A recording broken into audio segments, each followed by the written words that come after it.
I want to talk about spine and repetition, and more specifically her phrase loving repeating in the excerpt we have from The Making of Americans. So my question or prompt today is to say anything you want about loving repeating. Do you love repeating? And what does that mean to you today? So here's just the last few lines of that excerpt that we have.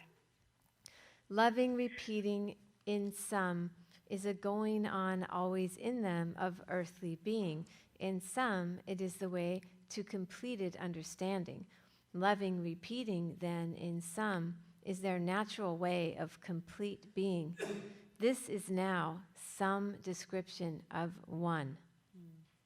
So again, the prompt is say anything you want about repetition or loving repeating in Stein. So we have a question about loving repeating, and Lainey has asked us to be okay speaking personally about loving repeating. So I want to ask Sophia, Allie, and Justin, and JS to respond in any way that they like. Sophia first. I'm thinking a little bit about that idiom where, like, if you repeat something enough times, it loses its meaning, which I don't agree with. I think if you repeat something multiple times, it gains different meanings. And I think repetition to people coming from something in a different context will always, like, you can say the same thing to someone and your context makes it different. And I think Stein is an expert at repeating herself, because every time you say it to yourself and fortify a statement, it means something different, even though the actual words are the same. And I think that's why her syntax and her language is so radical and so important and powerful. That's what I'm thinking about in terms of repetition. Lainey, what do you think of that? I like it because that statement of repeating and it's losing the meaning is more about the meaning is changing through the repetition. It's actually not, like as you're saying, it's not lost, it's multiplied. Mm-hmm. So the cliche you were referring to is if you say a word like sofa repeatedly, sofa, sofa, sofa, sofa, sofa, sofa, sofa, it loses meaning, and you're saying actually repetition grants it new meaning. And we're kind of going for that. The difference is spreading. Losing only one conventional meaning. Mm-hmm. That's a poetic aspiration. And I would say meta-pedagogically or meta-mucally, that's what this course aspires to do also through repetition of the same damn poems. Did you say meta-mucally? Meta-mucally. Okay, Meta-mucally. just checking. Sounds like a bad medicine. Metamucil, yeah. Yes, it does. Allie is next, and then Justin. Hi, Allie. I love that Sophia brought up that phenomenon of repeating the word sofa, because I feel like that is exactly what Stein does. Is she repeats sofa placeholder so many times that as we were saying, like, it doesn't lose its meaning, it just gains strangeness. And strangeness is kind of what invites us in. I think, I love repeating. I'm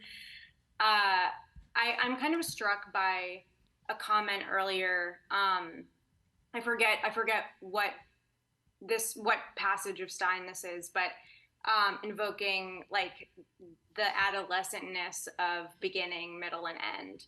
And yet thinking about repeating makes me think about just kind of like natural repetition of a day, and like morning, noon, night, what that kind of arc, and how, what is life if not repeating days? Mm-hmm.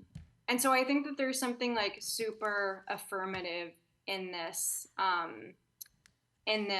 assertion. And I also think it's really important that it ends with some. I don't have the exact line in front of me, but like some this describes what or something, because that acknowledges like I haven't figured it out. This is just one attempt.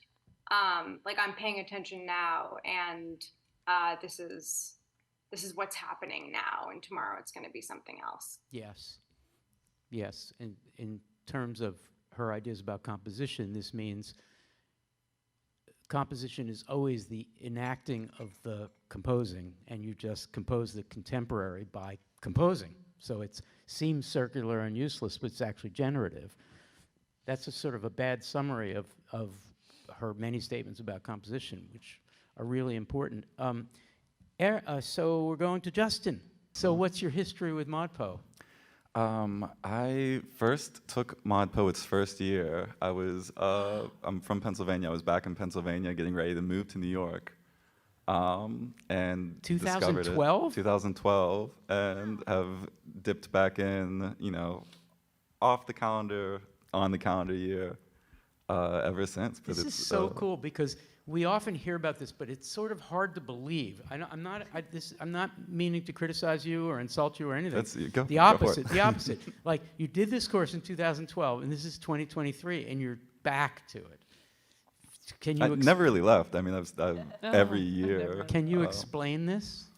Yeah, and actually, I think it'll go to some extent with repetition. Yeah, and like you were saying. In other words, you need to get a life. Yeah, I mean, you could have argued that pre-ModPo, post-ModPo, and during. But yeah, there's something about these poems and their repetition and coming to them again, and something I think when I first came to ModPo, I would have been, like many people probably are, really skeptical about what Stein is doing. And I wasn't used to reading in that way, especially poetry.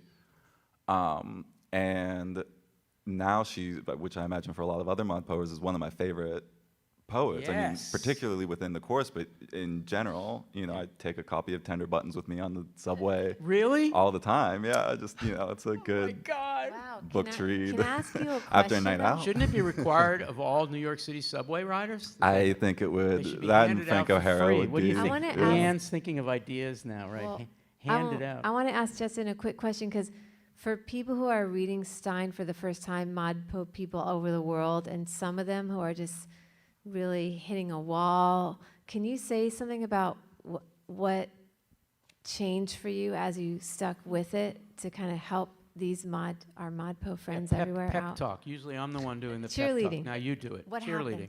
Yeah, so I think, and this will tie in, I think, with repetition. One of my favorite things about Stein, and I think especially going back through these poems over the years, I don't go through each week or each poem or even each poet every year, but jumping in and out, Stein is one I consistently come back to, and it's because, not to be too cliche here, but the difference is spreading, right? It feels like every time you try and grab on to a piece of understanding with Stein, you push out that understanding to a different piece.